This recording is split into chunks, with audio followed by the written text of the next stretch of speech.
ये जो आज्ञा चक्र है, इस संबंध में दो तीन बातें और समझ लेनी चाहिए, क्योंकि ये काम पड़ सकता है, इसका उपयोग किया जा सकता है।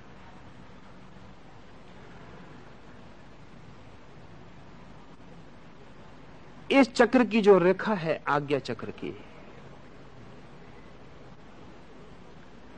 इस रेखा से ही जुड़ा हुआ हमारे मस्तिष्क का वो भाग है, इससे ही हमारा मस्तिष्क शुरू होता है। लेकिन अभी भी हमारे मस्तिष्क का आधा हिस्सा बेकार पड़ा हुआ है, साधारणता।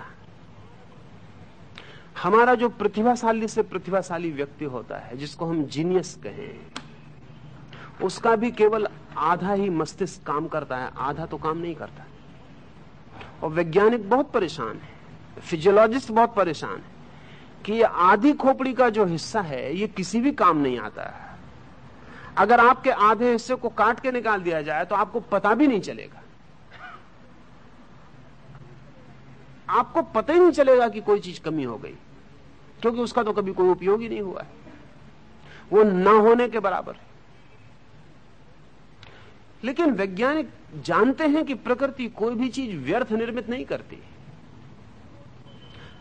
भूल होती हो एक आध आदमी के साथ हो सकती है, इन निरंतर हर आदमी के साथ आधा मस्तिष्क खाली पड़ा हुआ है, बिल्कुल निष्क्रिय पड़ा हुआ है, उसमें कभी कोई चहल पहल भी नहीं हुई। योग का कहना है कि वो जो आधा मस्तिष्क है, वो आज्ञा चक्र के चलने के बाद शुरू होता है। आधा जो मस्तिष्क है वो आज्ञा चक्र के नीचे के चक्रों से जुड़ा हुआ है, और आधा जो मस्तिष्क है वो आज्ञा चक्र के ऊपर के चक्रों से जुड़ा हुआ है। नीचे के चक्र शुरू होते हैं तो आधा मस्तिष्क काम करता रहता है, और जब आज्ञा के ऊपर काम शुरू होता है तब शेष आधा मस्तिष्क काम शुरू करता है। इस संबंध में हमें ख्याल भी नहीं आता जब तक कोई चीज सक्रिय ना हो जाए। हम सोच भी नहीं सकते, सोचने का भी कोई उपाय नहीं। जब कोई चीज सक्रिय होती तभी हमें पता चलता है। स्वीडन में एक आदमी गिर पड़ा ट्रेन से, और गिरने के बाद जब वो अस्पताल में भर्ती किया गया तो उसे 10 मील के भीतर की आसपास की रेडियो की आवाजें पकड़ने लगी उसके कान में। पहले तो वो समझा कि उसका दिमाग कुछ खराब हो रहा है, पहले तो साफ भी नहीं था, गुनगुनाहट मालूम होती थी, लेकिन 2-3 दिन में ही चीजें साफ होने लगी। तब उसने घबरा के डॉक्टर को कहा कि ये मामला क्या है, मुझे तो ऐसा सुनाई पड़ता है जैसे कि कोई रेडियो मेरे कान के पास लगाए हुए, यहां तो कोई लगाए हुए नहीं। डॉक्टर ने पूछा तुम्हें क्या सुनाई पड़ रहा है, तो उसने जो गीत की कड़ी बताई वो डॉक्टर अभी अपने रेडियो से सुन के आ रहा था। उसने कहा ये मुझे अभी थोड़ी देर पहले सुनाई पड़ी, और फिर तो स्टेशन बंद हो गया टाइम बता के कि इतना टाइम। तब तो रेडियो लाके लगा के जांच पड़ताल की गई और पाया गया कि उसके आदमी का कान ठीक रेडियो की तरह रिसेप्टिव का काम कर रहा है, उतना ही ग्राहक हो गया है। ऑपरेशन करना पड़ा, वो तो आदमी पागल हो जाए, क्योंकि ऑन ऑफ का तो कोई उपाय नहीं था, वो 24 घंटे चल रहा था, जब तक स्टेशन चलेगा तब तक वो आदमी चल रहा था। लेकिन एक बात जाहिर हो गई कि ये भी कान की संभावना हो सकती है, और ये भी तय हो गया उसी दिन कि इस सदी के पूरे होते होते हम कान का ही उपयोग करेंगे रेडियो के लिए। इतने इतने बड़े यंत्रों को बनाने की ढोने की कोई जरूरत नहीं रह जाएगी। लेकिन तब एक छोटी सी व्यवस्था जो कान पे लगाई जा सके और जिससे ऑन ऑफ किया जा सके पर्याप्त होगा। सिर्फ ऑन ऑफ किया जा सके उतनी व्यवस्था।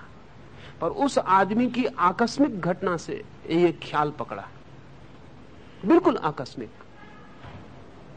इस जगत में जो जो नई घटनाएं घटती हैं या नए दृष्टिकोण खुलते हैं वो हमेशा एक्सीडेंटल और आकस्मिक होते हैं, क्योंकि हम पिछले ज्ञान से तो उनका कोई अनुमान ही नहीं लगा सकते। अब हम कभी सोच ही नहीं सकते कि कान भी कभी रेडियो का काम कर सकता है, लेकिन क्यों नहीं कर सकता है? कान सुनने का काम करता है, रेडियो सुनने का काम करता है। कान रिसेप्टिविटी है पूरी, रेडियो रिसेप्टिविटी है। सच तो यह है कि रेडियो कान के ही आधार पर निर्मित है। मॉडल का काम तो कान ने ही किया है। कान की और क्या क्या संभावनाएं हो सकती हैं, ये जब तक अचानक उद्घाटित ना हो जाए पता भी नहीं। ठीक वैसी घटना दूसरे महायुद्ध में और घटी कि आदमी को घायल हुआ, बेहोश हुआ, और जब होश में आया तो उसे दिन में आकाश के तारे दिखाई पड़ने लगे। तारे तो दिन में होते ही हैं, तारे तो कहीं चले नहीं जाते, तारे तो आकाश में होते ही हैं। सिर्फ सूरज की रोशनी की वजह से दिखाई पड़ने बंद हो जाते। सूरज की रोशनी बीच में आ जाती है, तारे पीछे पड़ जाते हैं। सूरज तारे बहुत दूर हैं, उनकी टिमटिमाती रोशनी खो जाती है। यद्यपि वे सूरज से छोटे नहीं, उनमें तो कोई सूरज से 1000 गुना बड़ा है, कोई 10,000 गुना बड़ा है, कोई 1,00,000 गुना बड़ा है, पर फासला बहुत है। सूरज से किरण हम तक आती है तो उसको 9 मिनट लगते हैं, और जो सबसे करीब का तारा है उससे जो किरण आती है उसको 40 साल लगते हैं। फासला बहुत है, 9 मिनट और 40 साल। और किरण बहुत तेज चलती है, 1,86,000 मील चलती है 1 सेकंड में। सूरज से पहुंचने में 9 मिनट लगते हैं, निकटतम तारे से पहुंचने में 40 साल लगते हैं। और ऐसे तारे हैं कि जिनसे 4,000 साल भी लगते हैं, 4 लाख साल भी लगते हैं, 4 करोड़ साल भी लगते हैं, 4 अरब साल भी लगते हैं। 4 अरब साल के ऊपर का हम हिसाब नहीं रख सकते, क्योंकि हमारी पृथ्वी को बने 4 अरब साल हुए। वैज्ञानिकों का कहना है कि जब हमारी पृथ्वी नहीं बनी थी तब जो किरणें चली होंगी, एक दिन जब हमारी पृथ्वी समाप्त हो चुकी होगी तब पार होंगी। उन किरणों को कभी पता ही नहीं चलेगा कि बीच में एक पृथ्वी के होने की घटना घट गई। जब पृथ्वी नहीं थी तब वो चली, और जब पृथ्वी नहीं हो चुकी होगी तब वो पार हो जाएगी। उनको कभी पता नहीं चलेगा। उन किरणों पर अगर कोई यात्री सवार होकर चले तो पृथ्वी कभी थी इसका कोई भी पता नहीं चलेगा। दिन में वे तारे हैं अपनी जगह। उस आदमी को दिखाई पड़ने शुरू हो गए। उसकी आंख को क्या हो गया? उसकी आंख ने एक नया सिलसिला शुरू किया। ऑपरेशन करना पड़ा उसकी आंख का, क्योंकि वो आदमी सामान्य नहीं रह गया। वो आदमी बेचैनी में पड़ गया, वो आदमी कठिनाई में पड़ गया।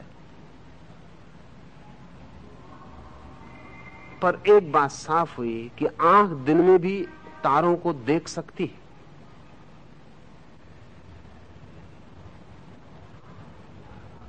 अगर आंख दिन में भी तारों को देख सकती है तो आंख की बहुत सी संभावनाएं हैं जो सुप्त पड़ी। हमारी प्रत्येक इंद्रिय की बहुत सी संभावनाएं हैं जो सुप्त पड़ी। इस जगत में जो हमें चमत्कार दिखाई पड़ते हैं वो सुप्त पड़ी संभावनाओं का कहीं से टूट पड़ना है। बस कोई सुप्त संभावना कहीं से प्रकट हो जाती है, हम चमत्कृत हो जाते हैं। वो मिरेकल नहीं है। उतना ही चमत्कार हमारे भीतर भी दबा पड़ा है, पर अप्रगट है। वो प्रकट नहीं हो पा रहा है, वो खुल नहीं पा रहा है। कहीं कोई दरवाजे पर ताला पड़ा है, वो नहीं टूट पा रहा है। योग की दृष्टि, और योग की दृष्टि कोई 1-2 दिन, वर्ष 2 वर्ष की धारणा की नहीं है। कम से कम 20,000 साल से योग की यह परिपुष्ट दृष्टि है। विज्ञान की किसी दृष्टि पर तो भरोसा नहीं किया जा सकता बहुत, क्योंकि जो विज्ञान 6 महीने पहले कह रहा था 6 महीने बाद बदलेगा। लेकिन योग की एक परिपुष्ट दृष्टि है जो 20,000 कम से कम, क्योंकि हम जिस सभ्यता में रह रहे हैं वो सभ्यता किसी भी हालत में 20,000 साल से पुरानी नहीं। यद्यपि यह हमारा भ्रम है कि हमारी सभ्यता पृथ्वी पर पहली सभ्यता है। हमसे पहले सभ्यताएं हो चुकी हैं और नष्ट हो चुकी हैं, और हमसे पहले आदमी करीब करीब हमारी ही ऊंचाइयों पर और कभी कभी हमसे भी ज्यादा ऊंचाइयों पर पहुंच गया और खो गया। 1924 में एक घटना घटी। 1924 में जर्मनी में जो पहला अणु विज्ञान की संबंध में जो शोध का पहला संस्थान निर्मित हुआ। अचानक एक दिन सुबह एक आदमी, जिसने अपना नाम फल्कनेली बताया, एक कागज लिख के वहां दे गया। और कागज में एक छोटी सी सूचना दे गया कि मुझे कुछ बातें ज्ञात हैं और कुछ और लोगों को ज्ञात हैं, जिनके आधार पर मैं ये खबर देता हूं कि अणु के साथ खोज में मत पड़ना, क्योंकि हमारी सभ्यता के पहले और भी सभ्यताएं इस खोज में पड़ के नष्ट हो चुकी हैं। इस खोज को बंद ही कर देना। बहुत खोजबीन की गई, उस आदमी का कुछ पता ना चला। 1940 में हेजनबर्ग, एक बहुत बड़ा वैज्ञानिक था जर्मनी का, जिसने कि सब बड़े से बड़ा काम अणु की खोज में लगाया, उस आदमी के घर फिर एक आदमी उपस्थित हुआ जिसने फिर उसे एक चिट्ठी दी। उसमें भी फल का नेली के दस्तखत थे।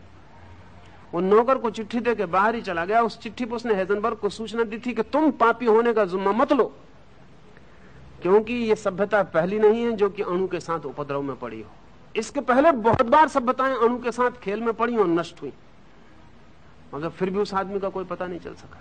और 1945 में जब पहली दफा हिरोशिमा पर एटम गिरा, तो दुनिया के 12 बड़े वैज्ञानिकों को, जिनका कि हाथ था एटम के बनाने में, फलकनेली के दस्तखत से पत्र मिले, जिसमें उसने कहा था कि देखो अभी भी रुक जाओ, हालांकि तुमने पहला कदम उठा लिया, और पहला कदम उठाने के बाद आखिरी कदम बहुत दूर नहीं रहता।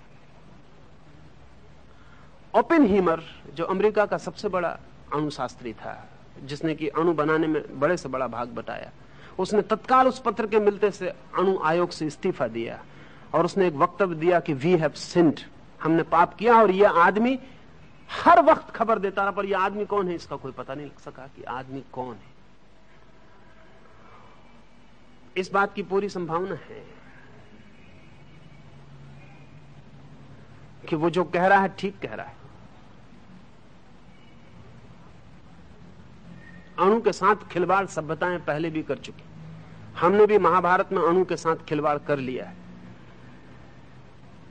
और उसके साथ हम बर्बाद हुए। असल में करीब करीब ऐसा है जैसे कि एक व्यक्ति बच्चा होता है, जवान होता है, और जवानी में वही भूलें करता है जो उसके बाप ने की थी। हालांकि बाप बूढ़ा होकर उसको समझाता, इन भूलों में मत पड़ना, ये सब गड़बड़। लेकिन उसके बाप ने भी इस बूढ़े को समझाई थी यही बात। और ऐसा नहीं है कि उस बूढ़े के बाप को समझाने वाला बाप नहीं था, उसने भी समझाया। बाकी जवानी में वही भूल होती, फिर बुढ़ापे में वही समझावट होती। बच्चा होता है, जवान होता है, बूढ़ा होता है, मरता है। जैसे व्यक्ति एक चक्र में दौड़ के विभीत हो जाता है, ऐसे ही हर सभ्यता भी करीब करीब एक से स्टेप उठा के नष्ट होती है। सभ्यताएं भी बचपन में होती हैं, जवान होती हैं, बूढ़ी होती हैं और मरती हैं।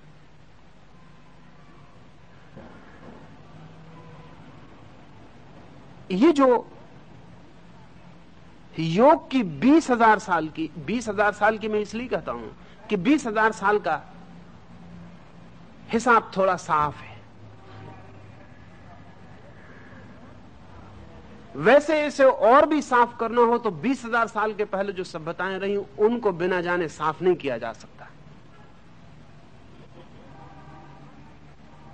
एक आदमी की जवानी ठीक से समझनी हो तो 10 आदमियों की जवानी समझनी जरूरी है। अकेली नहीं समझी जा सकती, कोई रेफरेंस नहीं होता, कोई संदर्भ नहीं होता, कैसे समझा जाए वो क्या कर रहा है, ठीक कर रहा है कि गलत कर रहा है। एक आदमी का बुढ़ापा समझना हो तो 25 बूढ़ों पर नजर डालनी जरूरी, नहीं तो अधूरा। एक एक व्यक्ति अपने आप में कुछ भी नहीं बता पाता है, एक एक घटना कुछ नहीं कहती, लेकिन 20,000 साल का इतिहास साफ है। इस 20,000 साल में योग निरंतर एक बात कहता रहा है कि आज्ञा चक्र के साथ जुड़ा हुआ आधा मस्तिष्क है जो बंद पड़ा है। अगर तुम्हें संसार के पार कुछ जानना है तो उस आधे मस्तिष्क को सक्रिय करना जरूरी है। अगर परमात्मा के संबंध में कोई यात्रा करनी है तो वो आधा मस्तिष्क सक्रिय होना जरूरी है। अगर पदार्थ के पार देखना है तो वो आधा मस्तिष्क सक्रिय होना जरूरी है। उसका द्वार है आज्ञा, वो जहां आप तिलक लगाते हैं वो तो करस्पॉन्डिंग हिस्सा है आपकी चमड़ी के ऊपर, उससे अंदाजन 1.5 इंच भीतर, अंदाजन कहता हूं क्योंकि किसी का थोड़ा ज्यादा किसी का थोड़ा कम, अंदाजन 1.5 इंच भीतर वो बिंदु है जो द्वार का काम करता है पदार्थ अतीत भावातीत जगत